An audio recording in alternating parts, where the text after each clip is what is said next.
वंदे मुकुंद प्रियम वंदे भक्तजनाश्रयं च वरदे वंदे शिवं शंकरं वंदे शिवं शंकरं।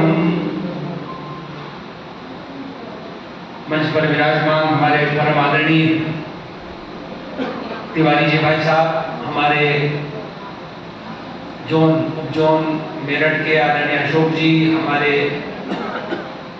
चौहान जी और हमारे जिलों के सभी वरिष्ठ भाइयों, सम्माननीय बहनों, हमारे उत्तल जी, हमारे शर्मा बाबू जी, हमारे अन्य सभी जिलों के बागपत और पूरे क्षेत्र से आए हुए सभी सम्माननीय भाइयों, यहाँ गाजियाबाद में बहुत बढ़िया जोरदार कार्यक्रम कराया था। उनकी सभी हमारी टीम हमारी महिलाओं की ओर से बहुत जोरदार काम कर रही, हमारी आदरणीय भरद्वाज दीदी, हमारी जो है मोदी नगर से हमारी बहन जी, हमारे शर्मा बहन जी और सब सम्माननीय बहनों, हमारे गायत्री शक्तिपीठ के व्यवस्था के आदरणीय वर्मा जी और उनकी पूरी टीम, हमारे जिला संयोजक आदरणीय अशोक मित्तर जी, सभी जिलों के जिला समन्वयक और जिला समन्वय समितियों के पदाधिकारी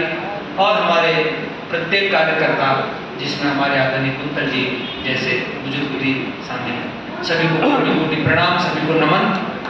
आज की हमारी ये जो गोष्ठी है दो हिस्सों में है। एक में हम कुछ बातें आपसे करेंगे, दूसरे में प्रश्नोत्तरी। आपको कोई भी प्रश्न करना है तो आप जरूर प्रश्न करेंगे। सम्माननीय दोनों बाबूजी लोगों को भी, आपको भी प्रणाम, सभी को प्रणाम, नमस्कार, अभिवादन। भाई बहनों, ये हमारा परम सौभाग्य है कि हम एक महान सदगुरु के शिष्य हैं। मैं मुझे तो माता जी से मिलने का सौभाग्य मिला, और जब माता जी से मैं पहली बार मिला था तो जब माता जी से लोग मिले तो दो घटनाएं उनके साथ घटी, सबके साथ। कोई तो फुट फुट के रोने लगा और कोई पुलकित हो गया, पुलकित हो। दोनों चीजें एक ही चीज का प्रतीक है, गुरु भक्ति की, गुरु निष्ठा की। क्योंकि हजार माताएं जब मिल जाती होंगी तब कोई एक गुरु बनता, और करोड़ गुरु जब मिल जाते होंगे तो कोई एक सदगुरु मिलता होगा, और अरब ऐसे सदगुरु मिल जाते होंगे तब जाकर पूज्य गुरुदेव पंडित श्री राम शर्मा आचार्य, तो उनसे मिलने पर एक हृदय में पुलकन, एक ऐसे लगता कि उस दिन हार्ड डिस्क आपकी बदलती, ऐसा लगता उस दिन आपकी मोबाइल की सिम बदल गई, गुरुदेव माता जी से आप उठे। तो एक महान महान महायोगी सदगुरु हमारे गुरु हैं। मैं हमेशा क्लासों में ये बात बोलता रहता हूँ, शिवो हम सच्चिदानंदो हम अयमात्मा परब्रह्म तत्त्वमसि।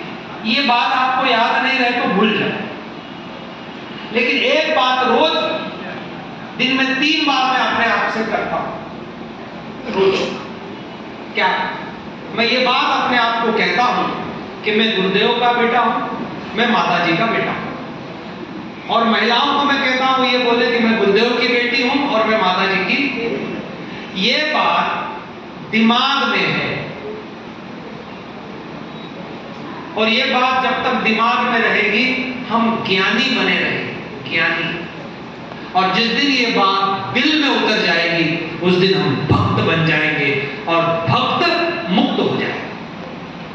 ये बात 3 बार अपने आप से मैं दिन में रोज करता हूं, सोने समय, दोपहर में और सुबह उठते ही। मैं गुरुदेव का बेटा हूं, मैं माता जी का बेटा हूं। जब मेरे माता और पिता गुरुजी और माता जी हैं तो दिक्कत क्या है? दिक्कत क्या है? मुक्ति की दिक्कत है क्या? मुक्ति की चिंता है क्या? वो फिक्स है। जिसके माँ बाप चौपायों की मुक्ति कर देते हैं वो उनके बच्चों की मुक्ति नहीं करेंगे क्या? एक प्रश्न क्लियर। दूसरा, जब गुरुदेव माता जी हैं तो दाल चावल रोटी सब्जी घर मकान की क्या चिंता है? हमारा बाप हमको ऐसे नंग धड़ंग तो नहीं रहने देते। दूसरी, तीसरी, नाम और यश इसके बाद आता है। तो नाम और यश, गुरुदेव का नाम लेते ही नाम और यश आपके पीछे भाग। तो चिंता क्या है? 7 पीढ़ियों को धन्य बनाने का संकल्प उनका है, 7 पीढ़ियों के उज्जवल भविष्य की बात है। तो प्रॉब्लम क्या है?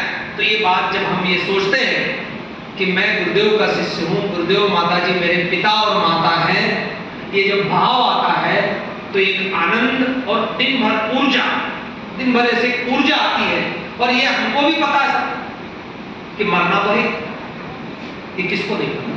गायत्री परिवार का आदमी तो बहुत अच्छे से जानता है, मरना तो है।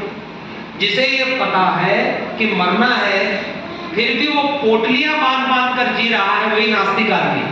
माला वो घुमाता हो चाहे नहीं घुमाता हो, नास्तिक तो वही है जिसको ये पता है कि एक दिन मरना है, फिर भी वो पोटलियां बांधकर लिए घूम रहा है। अहंकार की पोटली, लोभ की पोटली, लालच की पोटली, इसकी पोटली, उसकी पोटली, इसका हो जाए, उसका हो जाए, क्या हो जाए? मरे तो सब खत्म, कैंसर हो गई साहब, HIV एड्स हो गया, मरने के बाद कुछ नहीं रहता, सब गायब हो जाता। बॉडी को छुओ, उसमें कोई HIV नहीं है, उसमें कोई कैंसर नहीं। अरबों का कर्जा है, मरा आदमी की कर्जा खत्म, मरते ही सब खत्म ही होता, उसका अकाउंट ही डिलीट हो जाता है इस जन्म का। पर एक बैकअप कॉपी साथ जाती है, बैकअप कॉपी साथ जाती है, वो क्रेडिट बढ़ती रहती है। तो रोज आत्मचिंतन दिन में 3 बार। तो एक महान महायोगी हमारे सदगुरु हैं, महान महायोगी। अभी आप आश्चर्य करेंगे कि गुरुदेव के कैसे कैसे शिष्य हैं, अद्भुत अद्भुत। मुझे 36 घंटे की यात्रा करके सद्य जीजी के आशीर्वाद से मुझे जसपुर जाना पड़ा, छत्तीसगढ़ उड़ीसा बॉर्डर पर। वहां पर हम तो थे ही, लेकिन वहां पर मध्य प्रदेश के खरगोन जिले से संत डेमनिया जी जो गुरुदेव के निषाद राज रहे, उनके आदिवासी बच्चे जिनकी सब महिलाएं जनेऊ पहनती, अब उनका ढोल मैंने बजाया तो 5 मिनट नहीं बजा पाया मैं, इतना भारी ढोल। वो 20 गाड़ियों में 1500 किलोमीटर की यात्रा करके वहां पहुंचे, कहा जसपुर आदिवासी क्षेत्र में, जहां 51 कुंडी यज्ञ था। और लक्ष्य क्या था? कि गुरुदेव का काम हो जाए। बड़ी अद्भुत बात है भाई, इतनी दूर। हमको तो टिकट करा के दिया, रिजर्वेशन दिया, जीजी ने खाना बना के साथ में भेजा, नमकीन दिया, और सब उनको किसने पूछा कि तुमको खाना मिला कि नहीं मिला। और जैसे ही शक्तिपीठ में गया तब घर में उन्होंने खिचड़ी बना के रखी थी, खुद ही बनाई उन्होंने।